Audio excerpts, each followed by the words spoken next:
Ada badan syariah yang mengawasi operasi FIP di Malaysia tak? Forever tiada badan penasihat syariah. Kerajaan Malaysia belum wajibkan. Jadi Kak Miza bagi tahu ciri-ciri marketing plan Forever Living Products. Yang pertama, tiada bonus sponsoring. Upline tak dapat apa-apa keuntungan bila ada ahli baru bayar RM90 untuk daftar ahli seumur hidup. Sebenarnya sponsoring bonus tu tidak halal ya. Tahu. Jadi kalau korang ternampak lah apa-apa bisnes kan, dia kita bayar, lepas tu kita bayar pendaftaran, lepas tu upline dapat bonus, berhati-hati itu tidak benar. Yang kedua, pendaftaran ahli bayar RM90 dapat sebotol aloe vera bernilai 11679, dapat free apps untuk free beli produk. Semua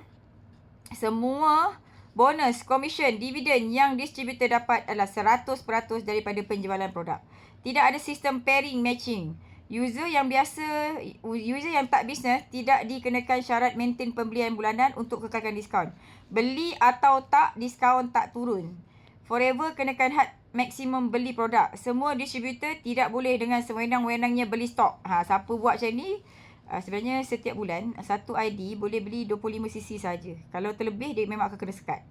Macam tu. So banyaklah sekatan. Contoh macam satu hari satu ID 10 invoice saja. Untuk mengelakkan daripada pembelian pangkat. Okey. Yang ketujuh, Forever jelas bukan bisnes letak duit, tunggu nasib. Semua income dari penjualan produk. Yang ke-8, upline yang tak berusaha tak layak dapat income dari downline yang usaha lebih.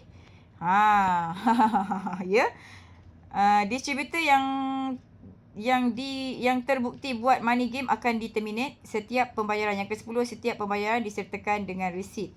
Untuk tunjuk dengan jelas duit yang dibayar untuk beli produk apa.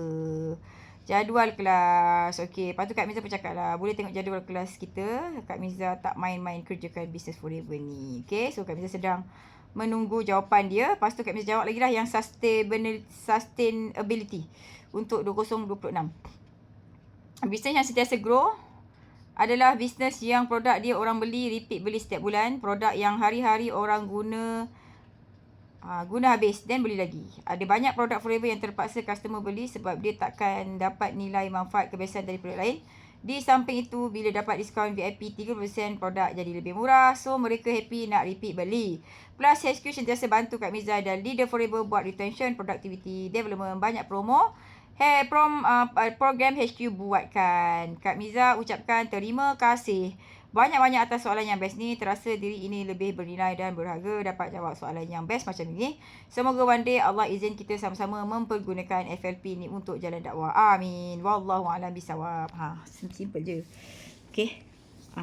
Jadi nasihat Kak Miza, kita teruskan buat Forever ni dengan gembira sebab Alhamdulillah produk dia selamat, harga pun dah murah kan, semua orang dapat 30%. Nak lagi murah, cepat-cepat capai supervisor 10cc je satu bulan.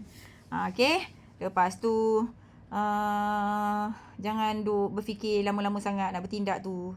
Okay, tak perlu tunggu perfect untuk kita mulakan. Mula daripada apa yang kita ada. Itulah rahsia paling besar jutawan-jutawan yang dah jadi jutawan. Tahu? Okey semua. Assalamualaikum. Semoga makin kaya dan berjaya bersama Forever. Bye.